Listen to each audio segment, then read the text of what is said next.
एक छोटे से गांव में मोहन नाम का एक गरीब किसान रहता था। मोहन के पास थोड़ी सी जमीन थी जिसमें वह और उसका परिवार मुश्किल से अपनी गुजर बसर करते थे। जमीन बंजर थी और बारिश भी समय पर नहीं होती थी। फिर भी मोहन अपनी मेहनत और ईमानदारी के बल पर अपनी जिंदगी गुजार रहा था। मोहन का सपना था कि वह अपनी जमीन को उपजाऊ बनाकर फसल उगाए और अपने बच्चों को अच्छी शिक्षा दे। लेकिन गरीबी के कारण उसका यह सपना कभी पूरा नहीं हो पाया। बारिश की कमी और महंगे बीजों ने उसकी मुश्किलें और बढ़ा दीं। एक दिन गांव में एक साहूकार आया जो किसानों को कर्ज देने का लालच देता था। मोहन ने भी सोचा कि अगर वह थोड़े पैसे उधार ले ले तो अच्छी फसल उगा सकेगा।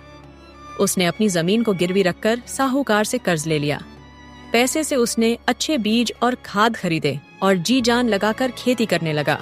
कुछ महीनों बाद उसकी मेहनत रंग लाई और खेत में फसल लहलहा उठी।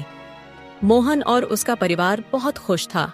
उन्होंने सोचा कि इस बार वे कर्ज चुकाकर एक सुखी जीवन जी पाएंगे। लेकिन कुदरत को कुछ और ही मंजूर था।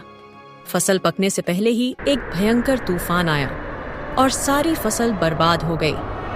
मोहन के सारे सपने चूर चूर हो गए। अब साहूकार ने कर्ज चुकाने के लिए मोहन पर दबाव बनाना शुरू कर दिया। मोहन के पास पैसे नहीं थे और वह दिन रात चिंता में डूबा रहता। धीरे धीरे उसकी स्थिति और खराब होती गई। उसने साहूकार से थोड़ी मोहलत मांगी, लेकिन साहूकार ने उसकी जमीन छीनने की धमकी दी। गांव वालों ने जब मोहन की समस्या सुनी तो उन्होंने मदद करने की ठानी। सभी ने मिलकर चंदा इकट्ठा किया और साहूकार का कर्ज चुकाने में मोहन की मदद की। मोहन बहुत भावुक हो गया और उसने गांव वालों का धन्यवाद किया। इसके बाद गांव वालों ने मिलकर मोहन की जमीन को फिर से उपजाऊ बनाने में मदद की। फिर उन्होंने सामूहिक खेती की शुरुआत की, जिससे गांव के हर किसान को लाभ हुआ। मोहन ने अपनी मेहनत से धीरे धीरे अपनी जिंदगी को बदल लिया।